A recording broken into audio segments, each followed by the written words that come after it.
मामा जी, एक बात कहनी थी। अपने मामा प्रशांत के कमरे पर नॉक करके राज जवाब का इंतजार किए बिना ही अंदर आ गया। क्या बात है? उन्होंने अलसाई नज़रों से उसे देखा और लेटे लेटे ही बोले, मामा जी, मैं सोच रहा था आप नीचे के कमरे में शिफ्ट हो जाते तो अच्छा था। आप कमरे से बाहर तो निकलते नहीं। नीचे किचन भी पास ही है। आपको भी जब जो खाने पीने का मन करे ले सकते हैं। आपको सीढ़ियाँ चढ़ने उतरने की मेहनत नहीं करनी पड़ेगी, और मम्मी और दीदियों को भी। प्रशांत का मन तो किया कि राज को एक थप्पड़ घसीट दे, फिर भी खुद पर काबू करते हुए बोले, मुझे कोई परेशानी नहीं है, ना ही किचन से कुछ खाने पीने की ज़रूरत। दीदी और बच्चियों को ऊपर चढ़ने उतरने में परेशानी है तो कोई बात नहीं, मैं अपने लिए एक मेड रख सकता हूँ। खाना बनाने का कष्ट भी क्यों ही करना, वही बना जाया करेगी, दे भी दिया करेगी। अरे मामा जी, आप तो नाराज हो गए। राज बात संभालते हुए बोला, नहीं बेटा, नाराज होता तो तुम यहाँ बैठे नजर नहीं आते। चलो चलते फिरो, नजर आओ। शाबाश, अभी मैं जिंदा हूँ। राज आज अपने मामा के लहजे पर हैरान रह गया। हमेशा मामा जी हाँ, ठीक से ज़्यादा कुछ कहते ही नहीं थे। अपनी दीदी और उसकी कोई बात शायद ही कभी टाली हो, पर उनसे ज़्यादा आज प्रशांत हैरान थे। काश ये हिम्मत वक्त रह के दिखा पाता। रिटायरमेंट के बाद उनकी पूरी दुनिया उनका यह कमरा ही तो थी। कमरे में बड़ी सी बालकनी, ठीक सामने खुली सड़क, बाईं ओर कॉलोनी का पार्क और दाईं ओर उनका पहला और आखिरी प्यार, उनकी पहली चाहत और अधूरी तमन्ना, उनकी निर्मला का घर। उन्हें याद है जॉब लगने के बाद माँ बाबूजी से कितनी मिन्नतों के बाद उनको यह कमरा मिला था, जहाँ से जब चाहे निर्मला को देख सकते थे। उनके होठों पर मुस्कान आ गई। वह खुद को 22 साल का समझने लगे। जो बेटे विनम्र, आज्ञाकारी और कमाऊ होते हैं, उनकी माएँ गजब की स्वार्थी हो जाती हैं। प्रशांत, उनके कानों में निर्मला की आवाज़ गूंजी। 22 साल से वे अब 35 साल की उम्र में आ गए थे जब निर्मला की बारात आई और उसे उनसे बहुत दूर ले गई। खैर, अब तो वह भी 25 साल पुरानी बात हो गई है। प्रशांत 3 बहनों के इकलौते भाई थे। बहनों ने गोरी रंगत तो माँ से ली थी, लेकिन मोटी फैली नाक, छोटी छोटी आंखें और भारी शरीर पिता का मिला था। इसके उलट उनको सांवली रंगत और कद काठी उनको पिता की मिली थी, लेकिन तीखे नैन नक्श माँ की। बचपन से ही बहनों की जिम्मेदारी का एहसास था। 22 की उम्र में नौकरी भी लग गई थी बैंक में। निर्मला उनकी बचपन की दोस्त, उनकी क्लासमेट, प्यार, हमदर्द, सब कुछ। हमेशा उनका ख्याल रखने वाली, परवाह करने वाली। लेकिन उनकी माँ को फिक्र थी कि बेटे का घर बसा दिया तो वह बहू को लेकर फुर हो जाएगा। 3 बेटियों का दहेज फिर कैसे बनेगा, जो इतनी सुंदर भी नहीं कि कोई देखते ही पसंद कर ले, ना ही इतनी अमीर। निर्मला उनकी हालत समझती थी। हम दोनों जॉब करते हैं प्रशांत, एक से भले 2, हम मिलकर करेंगे ना दीदियों की शादी। लेकिन उनकी माँ बहनों को वह एक आँख नहीं सुहाती थी। उन्हें वह सिर पर लटकती तलवार लगती थी। आखिर 30 साल तक इंतजार करना किसी लड़की के लिए सजा से कम नहीं। निर्मला ने 2 टूक बात की थी आखिरी बार। प्रशांत, अगले महीने मैं 31 की हो रही हूँ और तुम 32 के।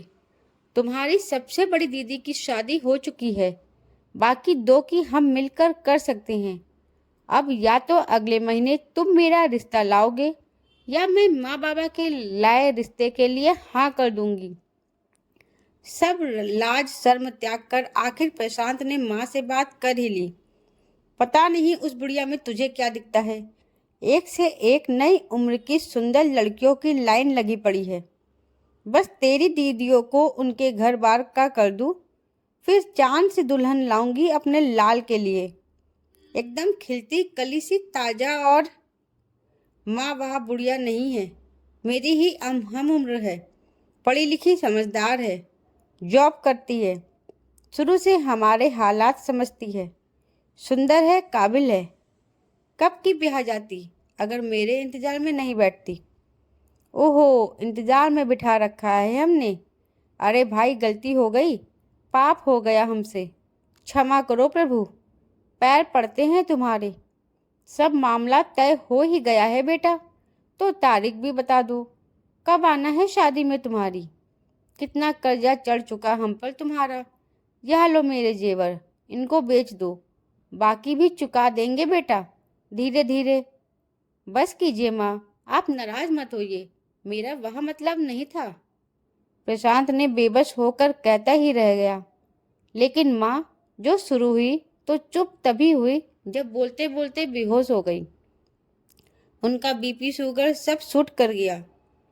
3 दिन हॉस्पिटल में रहकर आने के बाद महीना भर बिस्तर से लगी रही।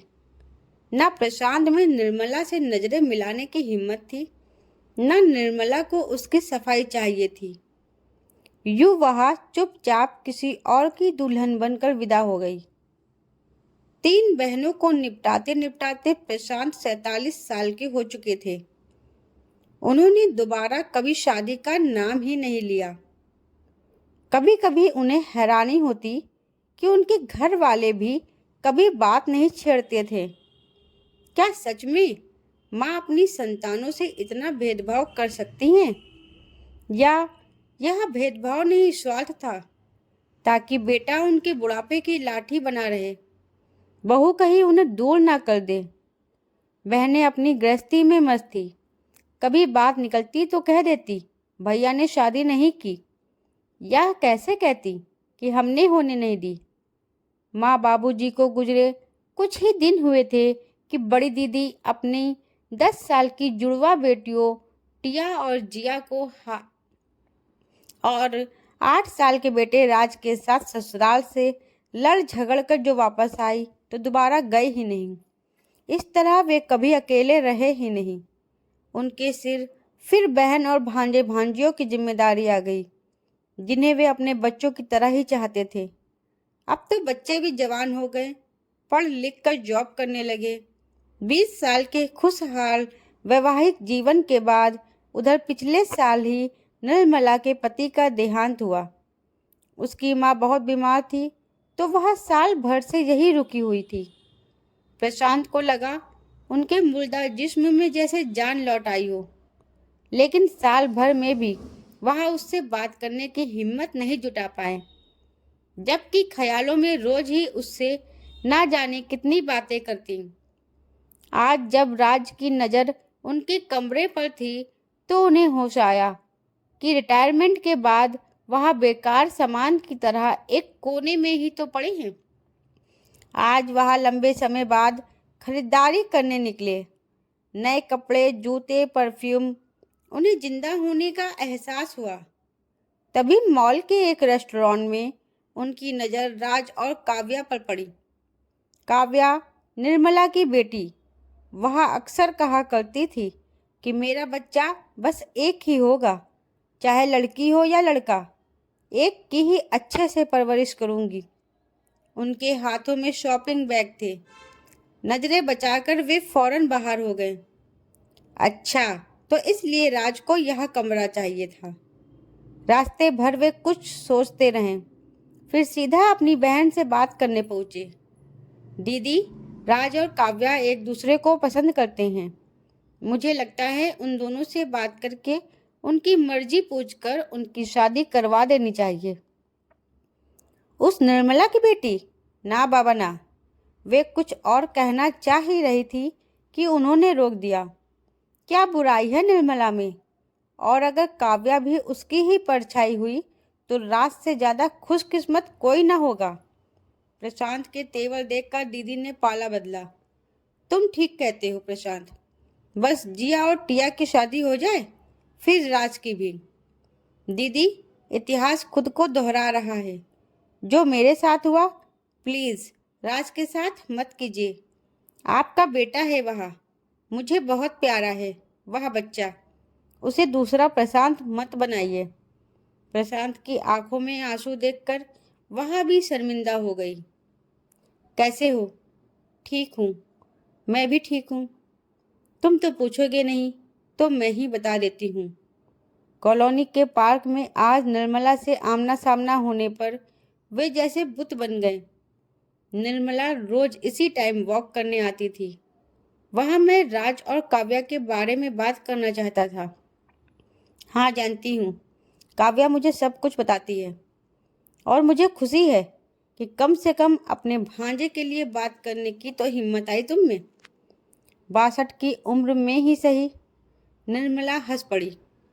नहीं निर्मला, मैं बस यह कहना चाहता था कि ये आजकल के बच्चे हैं, यंग, कॉन्फिडेंट, जो चाहे पा लेने वाले, अपनी बात मनवा लेने वाले।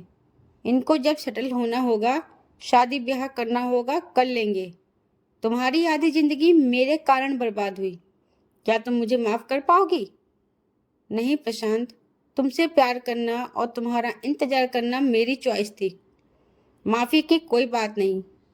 वैसे भी तुम्हारी सजा ज्यादा कड़ी थी, तो क्या अब इस सजा को खत्म करना चाहोगी? अपनी जिंदगी में मुझे जगह दोगी दोबारा? प्रशांत हाथ बढ़ाए खड़े थे और वह हक्का बक्का थी। अब 62 की उम्र में लोग क्या कहेंगे, बच्चे क्या सोचेंगे? मेरी निर्मला लोगों की कब से परवाह करने लगी। और फिर वह हुआ जो आमतौर पर किसी ने देखा सुना नहीं होगा। एक ही मंडप में माँ और बेटी दोनों दुल्हन बनी फेरे ले रही थी, एक जैसे डिजाइनर गाउन और ज्वेलरी में। उधर मामा भांजा दूल्हा बने जच रहे थे मैचिंग शेरवानियों में। यहाँ काव्या की ही जीत थी। कोई दुराव छिपाव वाली छोटी सी कोर्ट मैरिज नहीं होगी। माँ बेटी साथ ब्याह कर एक ही ससुराल जाएंगी। कोई हैरानी नहीं कि सोशल मीडिया पर वायरल हो गई थी यह अनोखी शादी। राज वेट्स काव्या, निर्मला वेट्स प्रशांत। टॉप ट्रेंडिंग था हैशटैग ब्राइडल मॉम डॉटर और मीम्स की बाहर आई हुई थी जिसे सब खुलकर एंजॉय कर रहे थे। दोस्तों, आपको हमारी कहानी कैसी लगी है हमें कमेंट के माध्यम से बता सकते हैं। दोस्तों, कहानी अच्छी लगी हो तो वीडियो को लाइक शेयर सब्सक्राइब करना मत भूलिएगा। धन्यवाद।